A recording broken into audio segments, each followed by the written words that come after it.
இப்ப வேதத்துல வந்து ஒரு உவமையா ஆண்டவர் பேசுறாரு. ஒரு தரிசனமா பேசுறாரு. 7 கொம்பு 10 தலை அப்படின்னு பார்க்குறோம்ல. இப்ப நார்மலா பார்க்கும்போது தரிசனம் 7 கொம்பு 10 தலை. இப்ப நீங்க தானியேல் புஸ்தகத்துல 8ஆம் அதிகாரத்துல 2 கொம்புள்ள வெள்ளாட்டுக்கடா, 1 கொம்புள்ள வெள்ளாட்டுக்கடான்னு இருக்கு. பார்க்கறதுக்கு அது 2 கொம்புள்ள வெள்ளாட்டுக்கடா, இது 1 கொம்புள்ள வெள்ளாட்டுக்கடா. இப்போ அதுக்கான விளக்கத்த ஆண்டவர் குடுத்திருக்காரு. உள்ள தேடி கண்டுபிடிச்சா படிக்கலாம். கொம்புனா ராஜா. கொம்புனா என்ன அர்த்தம்? ராஜா. ஆட்டுக்கடா அப்படின்னா ராஜ்யம், ஒரு கவர்மெண்ட். அப்ப அவர் சொல்றாரு 2 கொம்புள்ள 2 ராஜா இருக்கிற ஒரு ராஜ்யம் வரும். 2 கொம்புனா என்ன? மேதிய பெர்ஷியர்கள். ராஜ்யம்னா என்ன? அந்த மேதிய பெர்ஷிய ராஜ்யம். அதுல 2 ராஜாக்கள் வருவார்கள். இதுதான் விளக்கம். இது தரிசனம். அது என்னவா இருக்குது? விளக்கமா இருக்குது. இப்போ அந்த விளக்கம் தானியேலுக்கு புரியுது. சில நேரத்துல புரியல. தானியேலுக்கு என்ன செய்யல? புரியல. இப்ப தானியேலுக்கு என்ன செய்யல? தரிசனம் தெரியுது. ஆனா என்ன செய்யல? புரியல இப்ப அவருக்கு. இது என்னது? எனக்கு புரியலையே அப்படிங்கிறாரு. இப்ப அடுத்த வசனத்துல ஒரு தூதன் வந்து என்ன செய்யறான் அதுக்கு? ஒரு விளக்கத்தை கொடுக்கிறான் அப்படின்னு இருக்கு. ஒரு தூதன் வந்து என்ன செய்யறாரு? ஒரு விளக்கத்தை கொடுக்கிறாரு. இப்போ இவருக்கு தரிசனம் தெரியுது. ஆனா அதுக்கான விளக்கம் தெரியல. சில நேரத்துல கர்த்தர் பேசுவாரு. அது புரியாது. இப்போ பெல்ஷாத்சாருக்கு எழுதுறாரு செவுத்துல. மேனே மேனே தெக்கே பசின் எழுதுறாரு. அது அவனுக்கு புரிஞ்சுச்சா இல்லையா? பெல்ஷாத்சாருக்கு புரிஞ்சா இல்லையா? புரியல. இது என்னங்க எழுதியிருக்கிறாரு? இப்போ தானியேலுக்கு காமிச்சது புரியல. பெல்ஷாத்சாருக்கு எழுதுனது புரியல. இப்போ அந்த காமிச்சத விளக்கறதுக்கு ஒரு தூதன் தேவைப்பட்டான். பெல்ஷாத்சாருக்கு எழுதுனத விளக்கறதுக்கு யார் தேவைப்பட்டா? தானியேல் தேவைப்பட்டாரு. இப்போ சொப்பனத்துல நேபுகாத்நேச்சர் ஒன்னு பார்க்கறாரு. அது அவருக்கு புரியல. இப்போ அதை விளக்கறதுக்கு யாரோ ஒருத்தர் தேவைப்படுது. அதே மாதிரி தான் இடி முழக்கம், மின்னல் அப்படிங்கிறது கர்த்தருடையதான சித்தம், கர்த்தருடைய தரிசனம். மின்னல்னா பார்ப்பீங்க, இடி முழக்கம்னா கேட்பீங்க. வெளிப்படுத்தின விசேஷம் 4ஆம் அதிகாரம் 5ஆம் வசனம் வாசிங்க. அந்த சிங்காசனத்திலிருந்து மின்னல்களும் இடி முழக்கங்களும் சத்தங்களும் புறப்பட்டன. அப்ப பாருங்க, மின்னல்களும் இடி முழக்கங்களும். மின்னல்னா பார்க்கிறது. மின்னல்னா என்னது? பார்ப்போம். இடி முழக்கம்னா, ஆனா ரெண்டும் ஒரே விஷயம்தான். 2 மேகம் வருது இல்ல, 2 மேகம் ஒன்னோட ஒன்று மோதினா என்ன வரும்? மின்னல் வரும். அடுத்து என்ன வரும்? இடி முழக்கம் வரும். நமக்கு ஃபர்ஸ்ட் மின்னல் தெரியும், அதுக்கப்புறம் தான் என்ன தெரியும்? இடி முழக்கம் கேட்கும். ஏன்னா லைட் ரேஸ் வேகமாக டிராவல் பண்ணும். அது அப்படி மோதின உடனே, அப்போ மோதுறதுங்கிறது சம்பவம், அதோடைய விளைவு மின்னலும் இடி முழக்கமும். அப்போ கர்த்தருடைய சித்தம் வரும்போது தரிசனங்கிறது மின்னல், கர்த்தருடைய சத்தம்ங்கிறது தீர்க்க தரிசனம். ரெண்டும் வரும். இப்போ மின்னலை பார்த்த உடனே உங்களுக்கு தெரியணும் 2 மேகம் மோதுது. சத்தம் வரும்போது உங்களுக்கு தெரியணும் அந்த மேகத்தோட மோதுற வேகத்திலேயே அந்த சத்தம் எவ்வளவு வேகமா மோதுது. அது மோதுறவனுக்கு தெரியும். அதே மாதிரி தான் கர்த்தர் உங்களோடு கூட பேசும்போது அவருடைய தரிசனங்களும் தீர்க்க தரிசனங்களும் வார்த்தைகளும் வரும். அது தரிசனமா வரும். அதை புரிஞ்சு அதுக்கு பின்னாடி என்ன இருக்குதுன்னு உங்களுக்கு தெரியணும். நான் சொல்றது உங்களுக்கு புரியுதா? ஒரே விஷயத்துல 2 வரும். மின்னலும் வரும், இடி முழக்கம். மின்னலுங்கிறது விஷன், பார்க்கறது. இடி முழக்கங்கிறது சவுண்டு, கேட்கறது. ஆவியானவர் சபைகளுக்கு சொல்றதை காதுள்ளவன். இப்ப இடி முழக்கம் கேட்குது யோவானுக்கு, அவருக்கு அது புரியுது. நமக்கு அது வெறும் இடி முழக்கம், அவருக்கு அது புரியுது. அதே மாதிரி தான் சிலருக்கு அது மின்னல். இயேசு கிறிஸ்து வரும்போது வானத்துல என்ன தோன்றும்? மத்தேயு எழுதின சுவிசேஷம் 24ஆம் அதிகாரத்துல 27 வாசிங்க. மின்னல் கிழக்கிலிருந்து தோன்றி மேற்கு வரைக்கும் பிரகாசிக்கிறது போல மனுஷகுமாரனுடைய வருகையும் இருக்கும். அவருடைய வருகையில 2 இருக்கு பாருங்க. மின்னலும் இருக்கு, இடி முழக்கமும் இருக்கு. மின்னலுங்கிறது என்னது? விஷன். இடி முழக்கங்கிறது சத்தம்.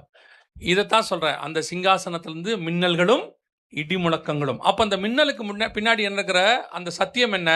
இயேசு கிறிஸ்துவினுடைய வருகை, பகிரங்க வருகை வரும். இடி முழக்கங்கிறது என்ன?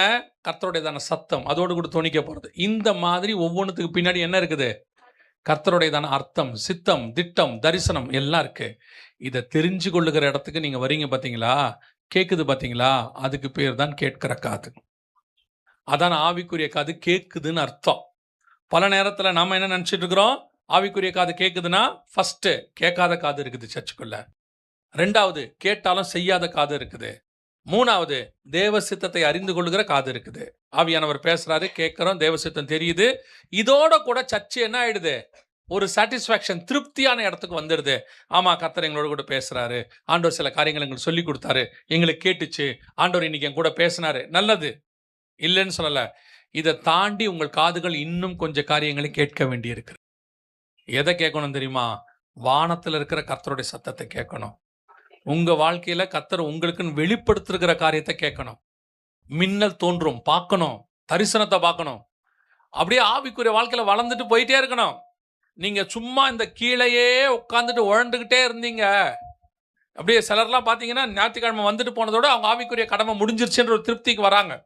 இதே மாதிரி இன்னும் சத்தம் இருக்கு. இதே மாதிரி என்ன செய்யுது? இன்னும் சத்தம் இருக்கு. அது என்ன சத்தம் தெரியுமா? வானத்துல உள்ள கர்த்தருடைய வெளிப்பாடு. இது அவருடைய மினிஸ்ட்ரிக்கு தேவையான வெளிப்பாடு. சில நேரத்தில் உங்க ஆவிக்குரிய வாழ்க்கைக்கு தேவையான வெளிப்பாடு உங்க காதுகள் கேட்குது. இதையும் தாண்டி இன்னொன்னு கேட்கணும். இது தெரியுமா? கர்த்தருடைய ரகசியம் மேல இருக்கு. அதை கர்த்தர் யாருக்கிட்ட பேச விரும்புகிறாரோ அவங்கிட்ட தான் பேசுவார். அவருடைய சித்தத்தை, இருதயத்தை திறப்பார். அந்த இடத்துக்கு சபை போகணும். நீங்களும் நானும் அந்த இடத்துக்கு வரணும். வரும்போது பார்த்தீங்கன்னா நீங்களும் நானும் அவருடைய சத்தத்தை கேட்கிறவர்களா மாறிடுவோம். அப்போ உங்களுக்கு இந்த கீழே இருக்கிற சத்தம் பெருசாவே தெரியாது. கீழே இப்போ உங்களுக்கு ஒரு சத்தம் கேட்டுக்கிட்டு இருக்குல்ல கீழே, இந்த சத்தம் என்ன கேட்குது? வேலைக்கு போகணும், அதை பண்ணணும், இதை பண்ணணும், அதெல்லாம் நம்ம செய்வோம். ஆனால் அது பெருசாகவே இருக்காது. அது பாட்டு கேஷுவலாக செஞ்சுட்டே இருப்போம். இப்போ ஆசாரிப்பு கூடாரத்தில் நீங்கள் பார்த்தீங்கன்னா வாசலில் ஒரு பலிபீடம் இருக்கும். பலிபீடத்தில் ஆடு கொடுப்பாங்க, மாடு கொடுப்பாங்க, பலி கொடுப்பாங்க. புறா கொஞ்சம் வெட்டும் போது சவுண்டு வருமா வராதா? அதெல்லாம் கத்துமா கத்தாதா? எல்லாம் வரும்.